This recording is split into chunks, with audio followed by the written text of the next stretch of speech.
Tell me when. Howdy, everybody. This is Tom Powell from Burfield Holler. Now, I've been telling some stories that only I know.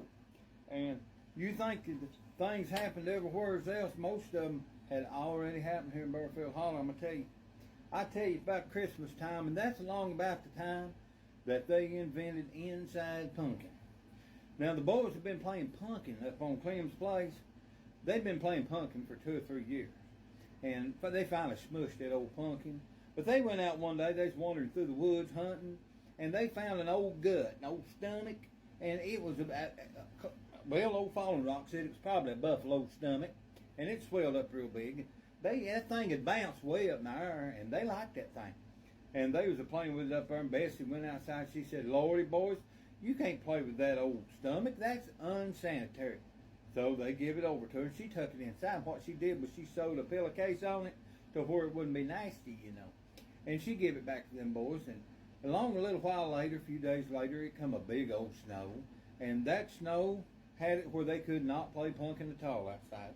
And they all went inside the blacksmith shop up at Clem's and was sitting around just bouncing their pumpkin on the ground.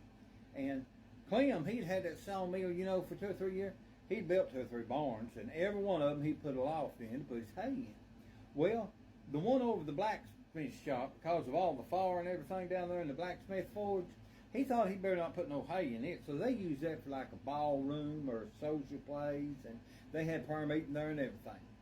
Well, them boys was all sitting upstairs, and they said, "Boy, I wish we had something to do with this here pumpkin we got." They still called it a pumpkin. They didn't care what it was, you know. And they was sitting there just bouncing it back and forth to one another. Well, Fallen Rock's boy, Chip, he had brought up a big old basket of dried apples. And they'd been sitting there eating on them dried apples, and that basket was all empty. Old Clem saw Chip. He pitched that pumpkin, and it went right in that basket. And he said, "Boys, I got a good idea." So he went downstairs, and he got a barrel ring, about yay big around. And he said, "We'll hang this up in the back of the barn, and we'll see who can throw the pumpkin through that." And he did. And them boys got to throwing that pumpkin through it, and it bounced through there real too easy. Though Bessie, she was sitting out there with the women. She said, "Wait a minute, Clem, I'll fix it." So she went in and got some underwear stuff, you know, that stretchy underwear band, and she made a net and put around that to where when the pumpkin went in it, it'd fall down real slow. Well, they liked that a lot better, so they said, "Let's have us a game." So the Watch Cowboys and the Redskins, they paired off again, and the girls went out and got their corn stalks so they could holler, "Woo-hoo, woo-hoo," and shake their corn stalk. Well, they got started to playing, and Billy up the road, Billy Joe something, he was a kind of a bully, and when Chip would go running to try to throw the pumpkin into that basket, he would knock the far out of it. And Clem, he hollered, "Wait a minute," said, "That's a whomp. You can't do a whomp in this game." And he said, "Well, you can give him the ball back. I'm just going to whomp him again."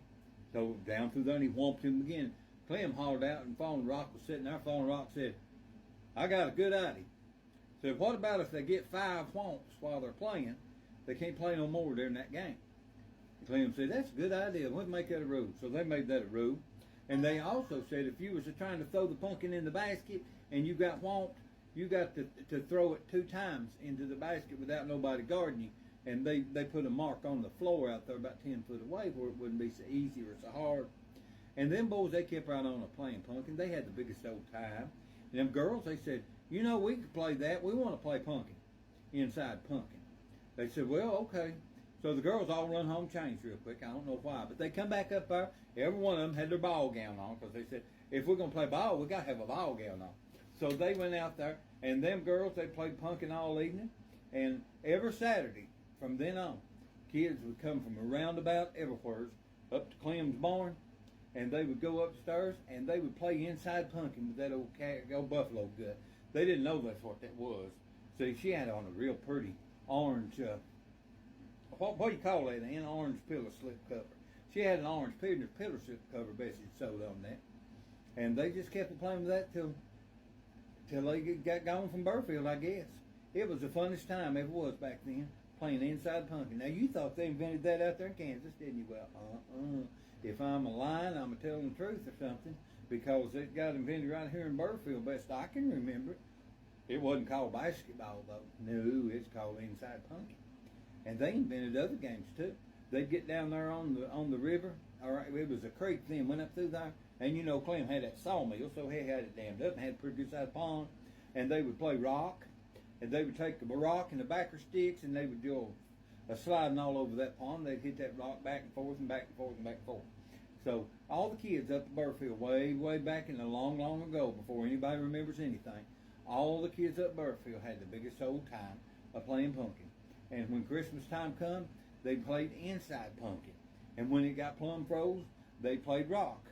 So, see, kids, you don't need your Game Boy to have fun. You can take an old rock or an old buffalo gut, and you can go out and have the biggest time ever was. I'm Tom Powell, and I'll see you next time.